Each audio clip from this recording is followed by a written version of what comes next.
Treasury Secretary Scott Bessent says President Trump's plan for visas is to temporarily bring in expert overseas workers to train Americans. Then they go home and the U.S. workers fully take over. Joining us to discuss is Daniel DiMartino, Manhattan Institute Fellow and founder of the Dissident Project. So Daniel, good afternoon to you. How are you doing today? Very good. Thanks for having me. All right, so Daniel, before we get your thoughts, I just wanted to play this clip of President Trump saying the U.S. doesn't have people with certain talents to fill jobs domestically. Take a look. You don't have certain talents, and people have to learn. You can't take people off an unemployment line and say, I'm going to put you into a factory where we're going to make missiles, or I'm going to put you. How did we ever do it before? Well, I'll give you an example. In Georgia, they raided because they wanted illegal immigrants out. They had people from South Korea that made batteries all their lives. You know, making batteries are very complicated. It's not an easy thing and very dangerous. A lot of explosions, a lot of problems. They had like 500 or 600 people, early stages, to make batteries and to teach people how to do it. Now, Daniel, I understand you're mostly in favor of continuing the H1B visa program. So could you explain for us why you believe the U.S. needs foreign talent? Well, I think smart people are a good thing for any society, really. And in the case of the United States, the H-1B visa program, even though it's a flawed program that does need some reform, it is the only, relevant, high-skilled visa channel for a lot of young, intelligent people coming out of American colleges or that U.S. companies want to bring in order to start a startup, especially in the tech sector, especially even doctors in hospitals, researchers. So that is why, and I think President Trump is exactly right, that America benefits from this. It's not that America needs anything. America doesn't need anything. The question is what's beneficial for American workers. And it is beneficial to bring in people who speak English, who are going to earn high pay, and who are not going to commit crime. That is the ideal type of immigrant. So, Daniel, you're very much an expert in this topic. So could you address a few of the criticisms of the visa program? So one of them is, does it or does it not take job opportunities away from Americans? Yeah, so when we think about the impact of immigration in the labor market, when you bring in people from another country, not only does the number of jobs grow, but also the number of opportunities for American workers. This is a great example. When you bring in foreign doctors, we're not saying that we're going to steal the jobs of American doctors. We have a huge doctor shortage. There are hundreds of counties in this country that don't have a primary care physician. So you're actually saving lives by bringing in foreign talent or allowing companies to do it. You encourage them to set up shop here, like President Trump mentioned, a South Korean company that makes batteries. If they're not allowed to bring foreign talent, they just open in Canada, they open in China, they open in another country. And then not only do they bring their foreign talent, but they hire their supporting workforce from that nation there, right? When you open a battery factory here that needs, say, 10% of workers that are foreign, you also bring in the 90% of workers that are American that are now able to work thanks to that partnership. So Daniel, if we're bringing in foreign workers, sometimes they get paid less. Does it or does it not drive down wages for domestic workers? Well, I think let's set the facts straight here. The median H-1B visa holder makes $120,000 a year. That is not a low-wage job.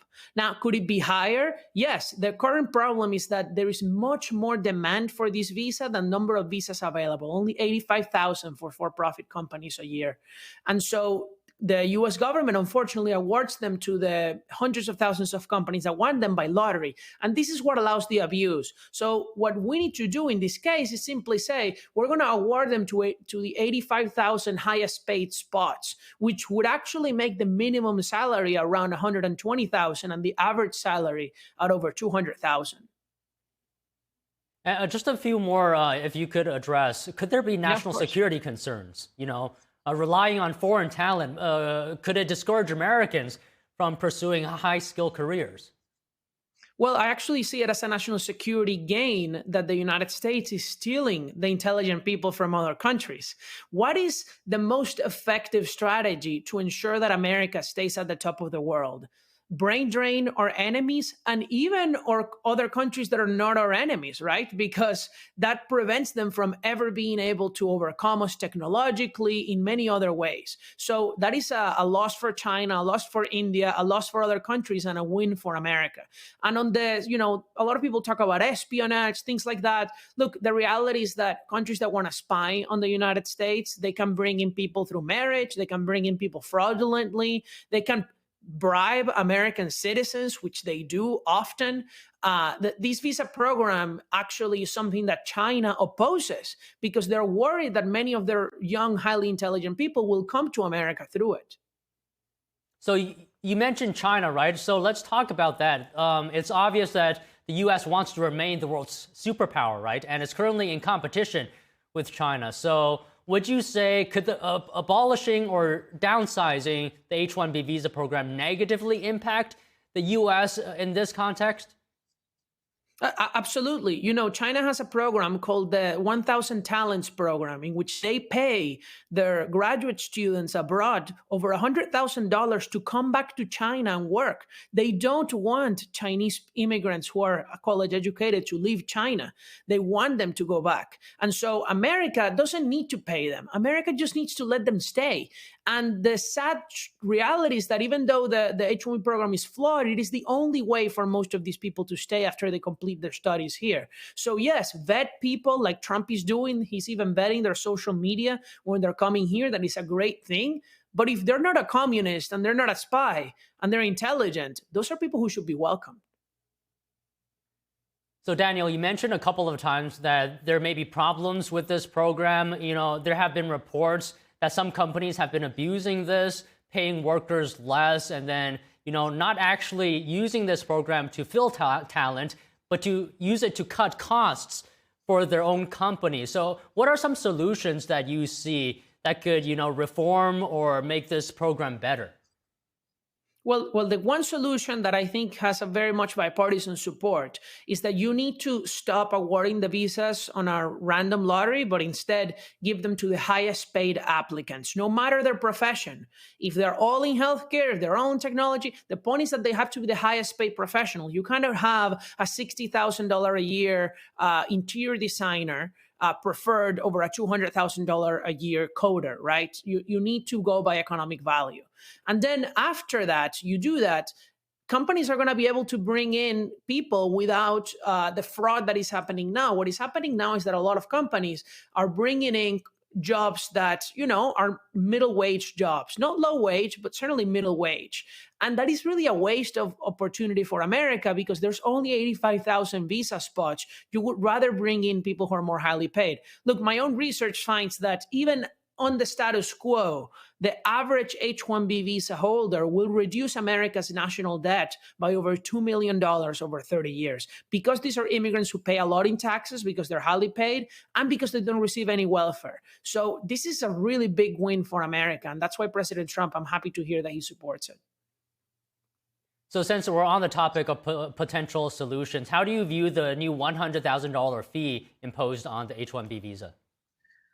Well, the issue with the $100,000 fee is that it's not really binding or very effective at achieving what it wants to do. Neither is the proposed rule for wage selection that the Trump administration drafted.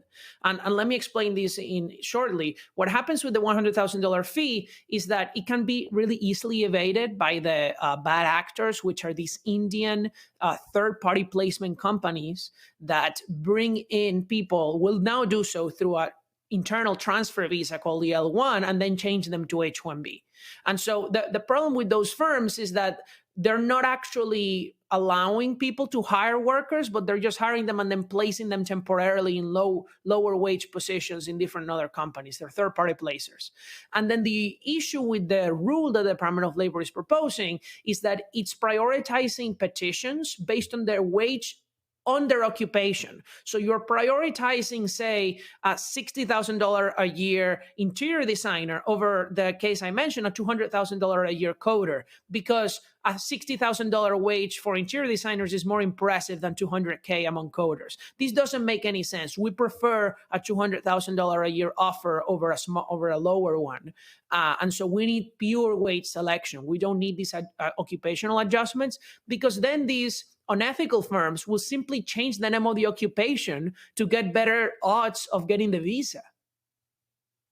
All right, Daniel, you've been very clear in your explanation of the H1B visa program. I just have one last question for you to end this interview. More broadly speaking, what would be the impact, whether it's economic or anything else, of just simply ending the H1B visa program? Well, I estimated this exact question, so I'm glad you asked. You know, in my new paper that came out with the Manhattan Institute, if we eliminated the H-1B visa program, America would lose approximately well over $1 trillion over 30 years in net tax revenue and minus spending. So we would be in debt $1 trillion more over 30 years, or GDP would go down by a couple percentage points. And people might say, well, America isn't just GDP.